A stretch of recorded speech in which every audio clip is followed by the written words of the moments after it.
assume that you need to cross the plane. You got the 2-minute drill, no timeouts, and kick the field goal to win.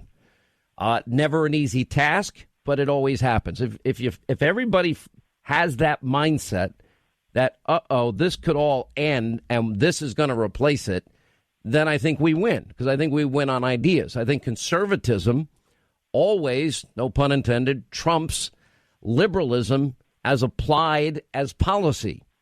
The more restrictive control that liberals put on, the false promises, false hope that they give, their extreme policies on open borders and health care for illegals and sanctuary cities and late term, even up to birth abortion and that kind of madness, all of these things should factor in. It is not by accident that we've had this unprecedented economic growth. It's not by accident that the president beat the caliphate, took out Baghdadi, Soleimani, and the al-Qaeda leader in Yemen. It's not by accident that we're energy independent. It's not by accident the wall's being built. So it's not by accident that this president did something bold with Corona but won't get any credit for it. I think that, this is a case that has got to be made on a daily basis for the next 244 days. And if people are open, fair, objective, and they look at what works, what doesn't work, Donald Trump wins. Conservatism wins. Colin in Texas. Colin, hi. How are you? Glad you called. Hi, Mr. Hannity. How's it going? I'm good, sir. Where are you from? I was born in England, moved to Canada in 1979, immigrated down to the U.S. here in 2001, and here I am in the great country of Texas, loving it. You are living in the great. I wish, listen, if people are going to move from California or Oregon or Washington to Texas, just leave your liberal policies with you. Don't ruin the state you're moving to like you ruined the one you left. I agree. We just had a big company here moving, about 10,000 people moving in from there in California. Just don't bring that junk here, pals. Please don't. Anyway, right, Mr. Hannity, I have to tell you something. Like I've lived in a socialist country in the UK, and it's not pretty. My parents emigrated to Canada to give us a better life. So I've lived there, and I've been on welfare in Canada. And welfare's not good. It's there to. Some people take it as it's a gift. It's not. It's there to get you up and get going. So anyway, when I moved down to the U.S., and I'm going to tell you, you've heard all this before, I came with a bag of clothes and a couple of dollars in my pocket. Got married, met my wife, got a job, and, worked my way up. We've lived in one-bedroom apartments, in a trailer home. Now I've got a small little business, not a big one, little tiddly one, up here in North Fort Worth, and it's starting to boom. What's your business? Well, I've got a small little trucking company. There's only one truck, and I do hospitality installations. That's that's what I kind of do. So that's awesome. You do it for big companies. You do it for hotels. What do you do? Yeah, well, I install the furniture. That's what I do. Put all the hotel furniture in rooms, that sort of stuff there, all the lobby furniture, and and truck stuff across the country too. That's awesome. So what I'm saying is, Sean, I never had this chance under when we had the last president. Was it Emperor Obama? We were stuck. I was working a little menial job, and now with Mr. Trump, President Trump coming in, who I met, by the way, down at Hurricane Harvey, because I'm part of the Texas military forces. It's given me an opportunity to purchase a truck and get going, and that's and the American people have embraced me. I've got my citizenship. Great people everywhere I go across this country. I just let me tell you something. Freedom is a great thing. I always quote my friend Barry Farber. You are describing the quintessential American dream story, and you're describing my life in many ways and my parents' lives in many ways. And they grew up dirt poor, and my grandparents came here from Ireland with nothing. All four of them, nothing. $10 in their pocket. That's not a made-up story. It's real.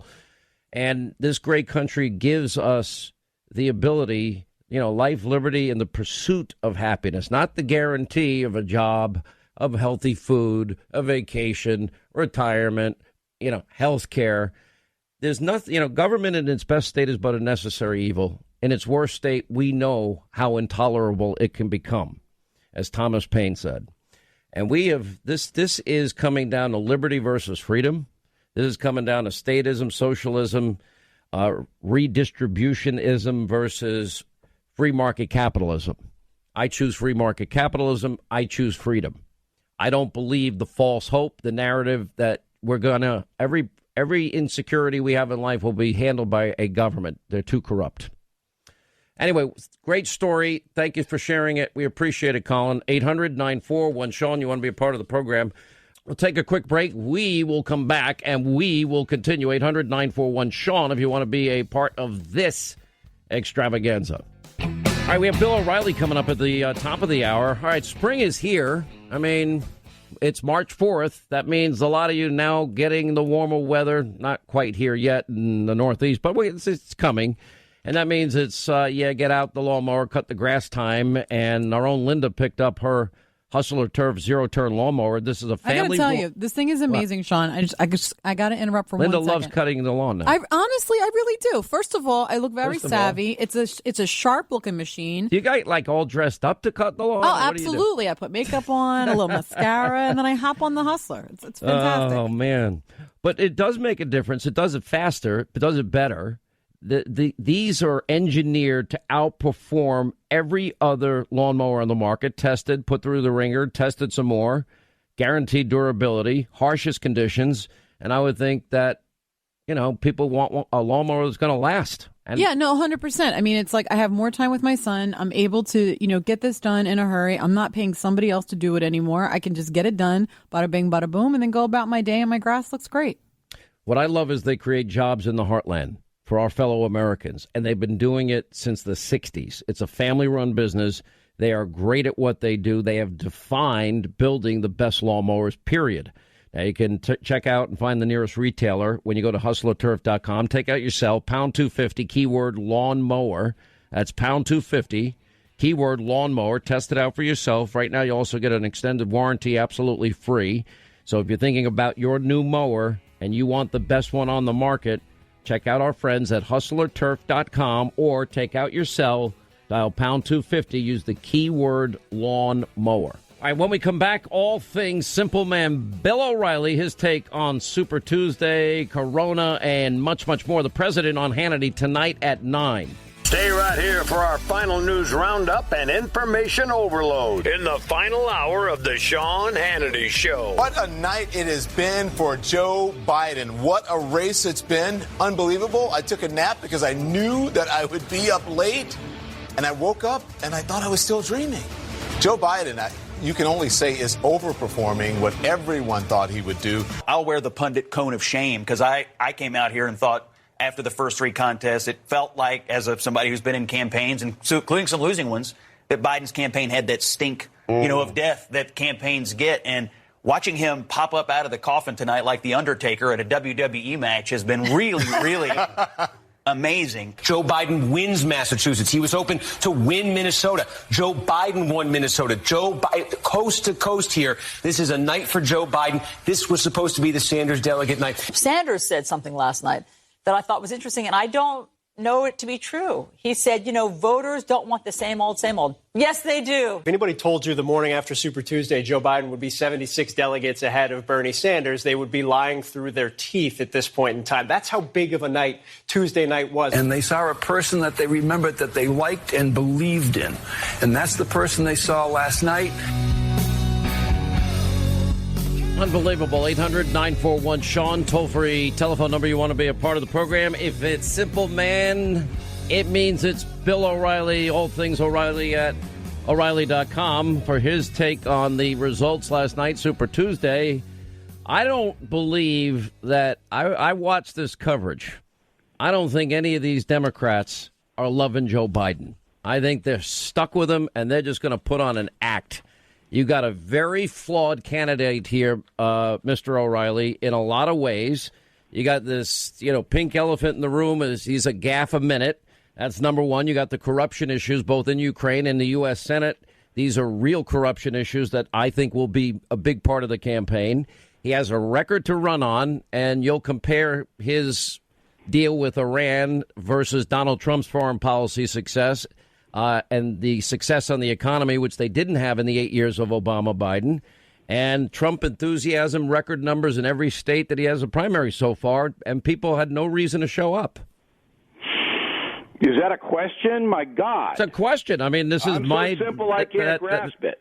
All right, if you just focus, Joe, you'll get there. Let me just tell you where I am. All right? Biden's tougher to beat than Sanders. Trump wants to run against Sanders. That's not going to happen because the fix is in, and you and I explained that last week, and I hope all your listeners were there last week because we laid it out. Bernie's not getting a nomination, all right? He can run around, he can talk, he can wave, he can do whatever he wants. Not going to happen. So Biden's going to get it unless he self-destructs, and that's the only reason that Bernie's got any hope. So I didn't watch the ridiculous coverage because I was doing my own analysis on the No Spin News last night while Hannity was off. I want everyone to know. Exactly. I was Hannity off the air, so why would you grapes. not watch if I'm not on? No, you were being fed grapes. You were being fanned. He was off. No, I was having fun entertaining myself tweeting. Yeah, I'm on the No Spin News giving it to you straight. Biden didn't do anything. He did not. Oh, what a comeback. Joe just got off the floor. The only reason Joe got off the floor is because he fell down 15 times. All right? Oh, boy. He didn't do anything. It's it true. was Clyburn in South Carolina that saved Joe's bacon. All right? And the African Americans rallied to his cause in the Palmetto State. That translated into North Carolina, Virginia, Alabama, and away we go. Biden didn't do anything. I don't even know if Biden knows he won last night. Did anybody tell him? I think they told him. I'm thinking he probably heard from somebody. Yeah, maybe. Yeah. But he thought Super Tuesday was on Thursday, did he not? So I think he's working 2 days down. Anyway, look, I'm just kidding, Joe. He is a tougher opponent for Donald Trump than Bernie Sanders would be. And here we are. Unless Biden does something really insane, he's going to get the nomination. Okay, now let's analyze where the weaknesses are, and this is what I was getting to. I think corruption is going to be a real issue. Sure. You got a Ukrainian investigation, you got a Senate investigation. He's on tape, quid pro quo, zero experience hunter. All right, then you've got. Everybody knows that. Everybody knows it. Right, but it's going to. But so now it's still voted for him. You got to understand. Well, the Democrats voted for him, but that's not a general election. Yeah. But in America today, people are numb. Because every day is somebody else did this, is horrendous, and what would have killed people 10 years ago doesn't now. All right, so that what it's going to come down to is a debate between President Trump and Joe Biden. And if Trump wipes him out, then Trump will win. If for some reason Biden comes up and makes Trump look bad and Trump doesn't have it, then it's going to be real close. The odds today for betting have Trump about 60% to win and Biden 38%. Those are the betting odds for the lads in London. That's the real money, by the way. Republicans are in pretty good position right now. I would agree. I think a lot will come out of the debates. I think there'll be a lot of coaching. I mean, we heard Joe Biden say, we hold these truths to be self-evident that all men and women are created equal. And that they're, that thing. The thing. That would be the creator of everything. Yes. Right. Didn't want to bring in the deity because the deity is not popular among many liberal Democrats. Bill, you got. Hang on. You're not hearing this right. He didn't remember. Let's play. We hold these truths to be self-evident. All men and women created by the thing. Created by the thing. I love it. You should do, Hannity, is put together a CD. They still have CDs? They do. Actually, I thought you were going to ask for an 8-track, Bill, but go ahead. That's my world. But if you could do a CD just on Joe's gaffes, I mean, they're just... Bill, we've been playing it all day, a 2-minute long, and by the way, that's only the recent hits. Yeah. All right, let me ask this in a serious and delicate way. There obviously is this issue that people are kind of on the peripheries, don't really want to talk about, and that is what's really going on here. I don't think it's fair to do that, though. We don't know what's going on here. I don't. That's what I'm saying. I don't have no idea. I'm not a doctor. Right. But what is fair is for Americans to